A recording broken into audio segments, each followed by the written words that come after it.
Tax season is here.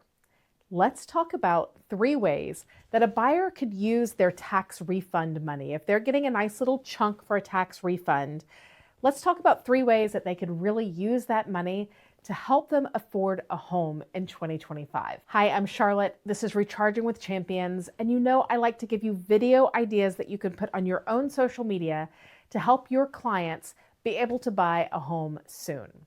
So today, let's jump right into the 3 things that someone could do with their tax refund that would help them afford a home where maybe they couldn't afford one last year. The first one, and probably the one that we utilize the most, is using it to pay off some debt that would allow them to afford a more expensive house payment.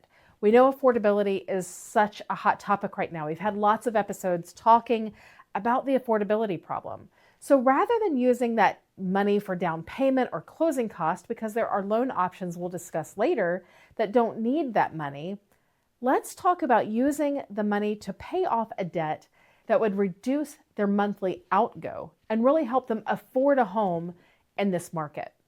Step 2 would be using it for reserves or a nest egg, a rainy day savings fund.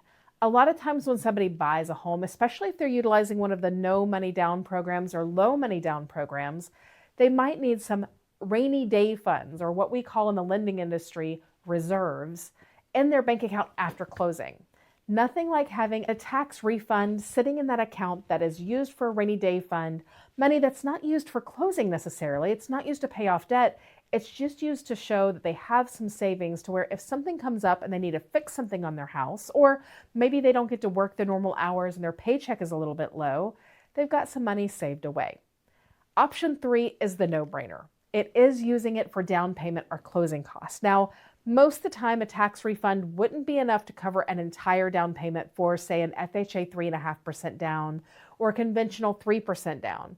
However, there are loan programs out there that require lower down payments than that, and that nest egg could be what gets them in a home when it comes to covering their closing cost, or maybe even buying their interest rate down to where it's a lower interest rate, which gets them into an affordable house again. Do you see how this money can help with affordability more so than just with down payment?